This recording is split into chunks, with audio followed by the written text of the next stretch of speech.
እቺን ወግ ወዳጄን የነገረኝ። እኛ ቢሮ ጥቆማ ይመጣል ይለኛል።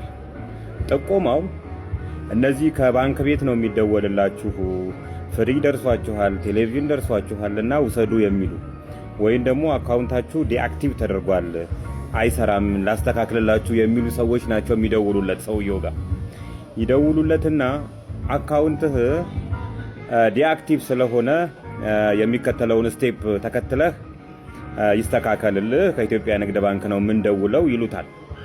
እነሱ ያሉትን ያደርጋል።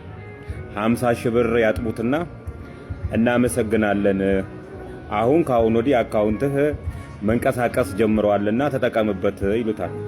ቆይ መምጣታችሁ ካልቀረ የሚስቴም እንደዛ ስለሆነ እግረ መንገዳችሁን አስተካክሉላት ይላቸውና የሚስቱንም አካውንት ያሳጥባል ማለት ነው። ከዚህ በኋላ ነው ወደ ወዳጄ ለጥቆማ የመጡት ባልና ሚስቶች ማለት ነው። አሁን ላይ የምንበላ ሰዎች፣ ቪክቲም ሰዎች ብቻችንን መበላት አቅቶን በእንደዚህ አይነት ነው ሰዎችን ወደዚህ ነገር ውስጥ እየሳብን ያለ ነው። ጄኤምኤን ነው ምናምን የሚባለው የፊልም ስራ ላይ ተሰማራና ሰራዊት ፍቅሬ አምባሳደር ሆኖበት ህዝብን ያጠበና የተያዘ ድርጅት ብዙዎቹን ስናያቸው ከአንድ ሰው ይነሳና ወንድም ጋር፣ እህት ጋር፣ ቤተሰብ ጋር አንድ እንደ ቀይ መስቀል ያሉ መስሪያ ቤቶች በመስሪያ ቤት ደረጃ ነበር ያን ስራ ሲሰሩ የነበሩት። ስራቸውን ለቀው ፊልም በማየት ገንዘብ ይሰራል በሚል ሸዋሸዋ እያንዳንዳቸው ደም ባንክ አገልግሎት፣ አዳማ ደም ባንክ አገልግሎት ሰራተኞች ብዙዎቹ ታጠዋል በዚህ ወንጀልና መጀመሪያ ሲጀምር እነዚህ ትኩረት የተደረገባቸው ሰዎች ጥያቄ አይጠይቁ። በጣም ትናንሽ ጥያቄዎችን በመጠየቅ ከእንደዚህ አይነት መበላት መዳን እየተቻለ መጀመሪያ ጥያቄ አይጠይቁ። ቀጥሎ ደግሞ እኛ እንድንገባ ይገፋፋናል። ይህም ሰውዬ እንደዚህ ነው ያደረገው። እስቲ መኪና እናስመጣላችኋለን፣ ቤት እናስመጣላችኋለን የሚሉ ድርጅቶችን እናያቸው። ከአንድ ቤት ውስጥ 2 ሰው ይገኛል። ከአንድ ቤት ውስጥ ቤተሰብ ይገኛል። ይሄ የሚመነጨው አንድ ከሰዎቹ ስግብግብነት የተነሳ ነው። አለመጠየቅ። 950 ሺህ ብር ከፍዬ መኪና የ2.8 ሚሊዮን ብር መኪና ትወስዳለህ ሲባል እንዴት ብሎ የማይጠይቅ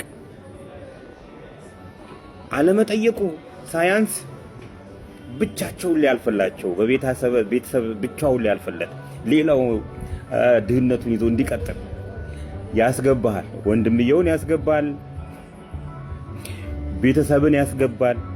ብቻውን ችሎ እንኳን መበላት አልተቻለም። ሌላ ሰውን ጭምር ትክክል ነው በማለት እሱ ያልገባውን ነገር ትክክል ነው በማለት በእንደዚህ አይነት ሁኔታ ነው እየተበላን ያለ ነው። ብዙ ጊዜ የምንበላ ሰዎች አንድ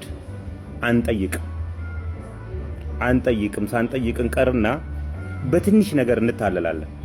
2 ደግሞ እስካመሮቹ ለማስመሰል መጀመሪያ አካባቢ የሚሰጧችሁን ብር እንደ ትርፍ ወይም እንደ ግኝት ቆጥራችሁ ሌላ ሰዎችን እንዲገቡ ትገፋፋችኋላችሁ። የምገፋፋችሁ ሰዎች ደግሞ እናንተ ብቻችሁን ያለፈላችሁ ይመስላችኋል። አብረው እንዲያልፍላችሁ እሱም ይገባል። በጋራ ያው የምትሆኑትን ትሆናላችሁ ማለት ነው። የነዚህ ባልና ሚስት ታሪክም ከዚህ ዘለላ አይደለም። እሳቸው አቶ አበራ ቡኖ ይባላሉ። የኦሮሚያ ሚኒሻ ጽህፈት ቤት ኃላፊ ናቸው። ሰኔ 21 ቀን 2017 ዓ.ም ኦሮሚያ ቴሌቪዥን ጫያ ፕሮግራም ላይ ቀርበው ስለ ሚኒሻ አንዳንድ ጥያቄዎች ተጠይቀው ነበርና ከተጠየቁት ጥያቄዎች መካከል የኦሮሚያ ሚኒሻዎች ህዝቡን እያሰቃዩት ነው፣ በተለያዩ የኦሮሚያ ወረዳዎችና ዞኖች ላይ የማይጠይቁት የክፍያ አይነት የለም፣ የማይሰሩት የሌብነት አይነት የለምና ስለዚህ ጉዳይ ምን አይነት አስተያየት አሉት የሚል ነው። እንዲህ ብለውን የመለሱት አዳምጡ። እነዚህ ሰዎች ሚኒሻዎቹን ስናደራጃቸው ከ18 ዓመት እስከ 40 ዓመት ክልል ውስጥ ነው ያደራጀናቸው አሉ። ከዚህ ውስጥ 40% ከ12ኛ ክፍልና ከዲፕሎማ በላይ ናቸው አሉ። የተማሩና የተመራመሩ ናቸው አሉ። እነዚህ ሰዎች ጠላት ሲያያቸው አሉ። ጠላት የሚሏቸው እንግዲህ ጫካ የገቡ አካላትን ነው። ጠላት ሲያያቸው መግቢያ ነው የሚጠፋሉ። በቃ ይርበተበታል። ስለዚህ እነዚህ ሰዎች ላይ የተደራጀ የስም ማጥፋት እየተካሄደባቸው ነው እንጂ እንደዚህ አይነት የገነነ ስነ ምግባር መጥፎ ስነ ምግባር ያላቸው አይደሉም። ያለ ደሞዝ የሚያገለግሉ ህዝቡን በቀናነት እያገለገሉ ያሉ ናቸው አሉ። እናንተ የሰኔ 21 ቀን በተለይ ኦሮምኛ የምትችሉ ሰዎች የሰኔ 21 ቀን የተፖሰተውን ማዳመጥ ትችላላችሁ። እኔ ግን ተስፋ የለም። ተስፋ አንዳንድ ጊዜ ችግሩን ታውቁትና ከዛን ለመፍትሄው መስራት። ችግሩን የማታውቁት ወይም ደግሞ አውቃችሁ ጆሮአችሁን የደፈናችሁ ከሆነ ምንም አይነት ተስፋ እንደሌለና እንደማይስተካከል መረዳት ይቻላል። ከተለያዩ ኦሮሚያ ዞኖች ላይ እንደ ሚኒሻ ያፈላና ሌብነት ላይ የተሰማራ አካል ያለ አይመስለኝም። መቼ ውስጥ ታውቁታላችሁ። በተለይ የመኪና ሹፌሮች ምን ያህል እንደተሰቃያችሁ ታዩ። ስፔሲፊካሊ የኦሮሚያ ብቻ ሳይሆን በሁሉም ክልሎች ያሉ ከትግራይ ውጭ ያሉ ማለት ነው ውጭ ያሉ አካላት በእንደዚህ አይነት ላይ እንደተሰማሩ ሹፌሮች ምስክሮቼ ናቸው። ከዚህ ብቻ ሳይሆን እቤት ለቤት እየመጡ በየወሩ የሚኒሻ ደሞዝ ተብሎ የሚኒሻ ቀለብ ተብሎ ገንዘብ እንደሚሰበሰብ እናውቃለን። ደረሰኝም ይዘው ይመጡ አሉ። ቆይታ ታዩታላችሁ። እና ሰውየውና አሉ የሚሉት አካላት እንግዲህ አልተዋወቁም። ከ1 እስከ 30 ደግሞ የበዓላትን ቀን በመደርደር ኢትዮጵያን ሽባ በማድረግ የኢትዮጵያን ጉስቁልናና ውድቀት ካፋጠኑ ሀገራት አንዱ ግብጽ ናት። ስለዚህ እኔ ከ4 ኪሎ ዘንዶ አልፌ የኢትዮጵያን ዘንዶ ገና ወጋለሁ። እሱም ብቻ አይደለም፣ ገና የግብጽን ዘንዶ ወጋለሁ።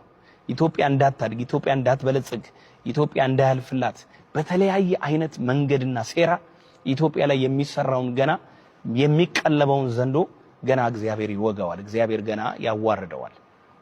ስለዚህ ባጭሩ የ4 ኪሎ ዘንዶ ይወጋ ስላልኩኝ የተበሳጫችሁ ሰዎች፣ የተናደዳችሁ ሰዎች ከ4 ኪሎ አልፌ የኢትዮጵያን ዘንዶ ወጋለሁ ስትል ስለሰማሁህ ነው። የ4 ኪሎ ዘንዶ የታንዛኒያ ነው፣ የኡጋንዳ ነው፣ የብሩንዲ ነው። እሱን ብታሳውቀን እግረ መንገድን ጥሩ ነው ብዬ አስባለሁ። ግብፃውያን ስለሰጡን 30 ቀናት ደግሞ አንስተሃል። እናንተም እኮ የተለየ ነገር አላደረጋችሁ። የዚህ ዘመን ሐዋርያን፣ ነብይን፣ ፓስተርን፣ ፖስተርን የምትሉ ሐሰተኛ ለእግዚአብሔር ክብር ሳይሆን ለራሳችሁ ክብር የቆማችሁ ግለሰቦች እኮ 30ውን ቀን ሁሉ አልፋችሁ ጭማሪ ቀን እየጠየቃችሁት እኮ ነው ከህዝቡ። አንዱ ሰኞ፣ ሌላው ማክሰኞ፣ ሌላው ደግሞ ሮብና አርብ፣ ቅዳሜ፣ እሑድ ሁሉ አይቀርም እኮ ፕሮግራሞቻችሁ። አንዱን ቀን የፈውስ ፕሮግራም ትላላችሁ። የሚፈወሰው ግን የህዝቡ ህመም፣ ቁስልና በሽታ ሳይሆን በድህነት ምክንያት የገረጣና የነጣ የእናንተ ኪስ ከህዝብ በሚገኝ ገንዘብ ይፈወሳል። አንዱን ቀን የተአምራት የድንቅ ቀን ትሉታላችሁ። ተአምር የሚደረገው ግን በእናንተው ኪስና አካውንት ላይ ነው እንጂ በህዝቡ ላይ ምንም ተአምር ሲደረግ አላየንም። አፍዛ ደንግዛችሁ በእርግጥ ህዝቡን እየተዘረፈም እንዳልተዘረፈ እንዲሰማውና እናንተ የተቀባችሁ እንደሆነ እንዲያስብ አድርጎታል። እሱም ደግሞ ለእናንተ ብቻ ነው የጠቀማችሁ። ሌላውን የትምህርት ቀን ነው ትላላችሁ። ሳትማሩ ይህንን ህዝብ ሰብስባችሁ ላስተምር እያላችሁ የተጣመመ ወንጌልና ስውት ትምህርትን ትግቱታላችሁ። አካላዊ ዘንዶ አልገኝ ሲላችሁ የሞተ አዞ ዘንዶ ነው እያላችሁ ትቀባጠራላችሁ። ፓስተር ዶጮ እያጠመቀ ይሄ ዘንዶ ይሄ አዞ መጥቶ የፓስተሩን እግር ያዘ። የኢትዮጵያን ህዝብ በተለይ ደግሞ ፕሮቴስታንቱን እጅግ በጣም በመቀለብ የተቸገረው እናንተ የምትሉትን ዘንዶ ሳይሆን በቀኝ የማታውቁትን ሐሰተኛ አስተማሪዎች፣ ሐዋርያት፣ ነቢያቶች ተብዮችን ነው እንጂ ዘንዶ ለምትሉ ጉዳይ የኢትዮጵያ እናቶች፣ አባቶች፣ ህፃናት ጸሎት ይበቃል። እናንተ አታስፈልጉን።